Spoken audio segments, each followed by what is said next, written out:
Assalamualaikum warahmatullahi. Welcome back to Sada Education.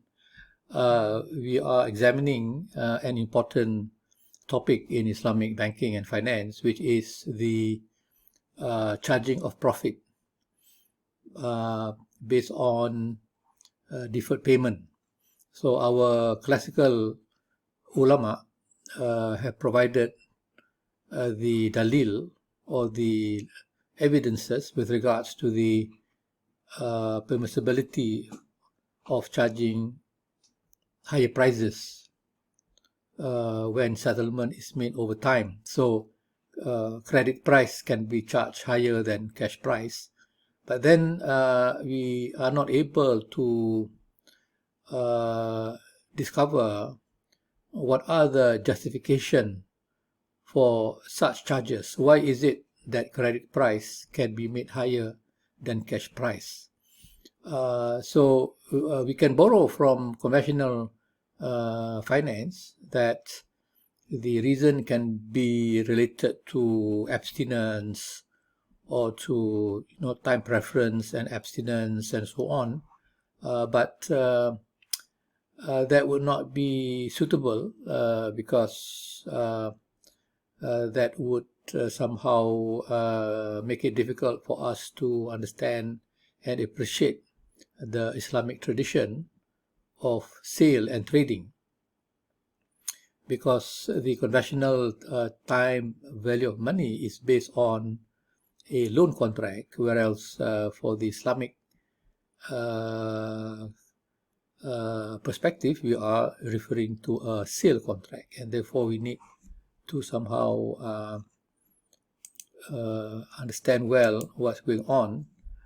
And one of the way to provide a good comprehension of time value of money in Islamic finance is by looking at the Islamic loan. But there is some confusion. I presume that the public have been loosely using Islamic loan over conventional loan. Conventional loan is prohibited because there is an interest element in conventional loan, and therefore the Islamic loan is supposed to be the alternative. But then people still find that in the Islamic loan that banks still require them to pay so-called profit, charges over the use of the facility, and that would not be a good thing to see, because we have to educate the public that the Islamic bank do not make a loan, for their for the purpose of buying property or buying a car, or to get some form of liquidity. The Islamic bank uses the concept of sale, right? So and that has been the main idea, that the Quran has prescribed sale over riba, that God has permitted sale but prohibit riba, and therefore the Islamic banking products are all based on a sale concept. So we can see here that a sale is based on a buy and sell contract, such as murabaha, which is cost plus sale, and normally that can be done for object financing. Tawarruk, this is a sale using commodities, also used to facilitate personal and home financing. And then we have ijara, tum al-bay'. This is financial leasing, meant to facilitate vehicle finance. And of course, in a sale, there will be profit and loss, as the outcome of the sale is influenced by market forces. However, an Islamic loan is not a sale.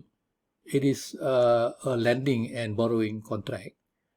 But if the Islamic loan is charging some form of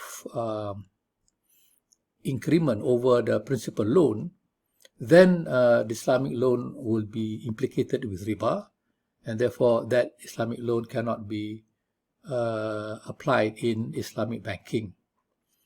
But in essence, an Islamic loan is a benevolent loan, because there is no charges of interest. The obligation of the debtor is to pay back the full principal amount. And Qardu Hasan here means, Hasan means benevolent, and the loan is benevolent because there's no charges of interest on the use of the facility. For that reason, Islamic loan is not suitable to use for business because, of course, anybody who is using his money to make a loan, to make an interest-free loan to a business entity, will not get nothing, and therefore is not really rational to use our money, as a capital, but based on a loan contract, whereby we will not be enjoying any form of profit, as a loan contract in Islam does not warrant us to charge an increment like what we see in conventional banking. But however, there is one caveat here. In the Islamic loan, Islam actually encourages the debtor to pay more when he or she settles the debt. But the nature of the increase in the Islamic loan is different from the interest-bearing loan. And therefore, this is what we will be looking at later on in the next program. So I see you again, inshallah. Please don't forget to comment, share, and subscribe. Thank you.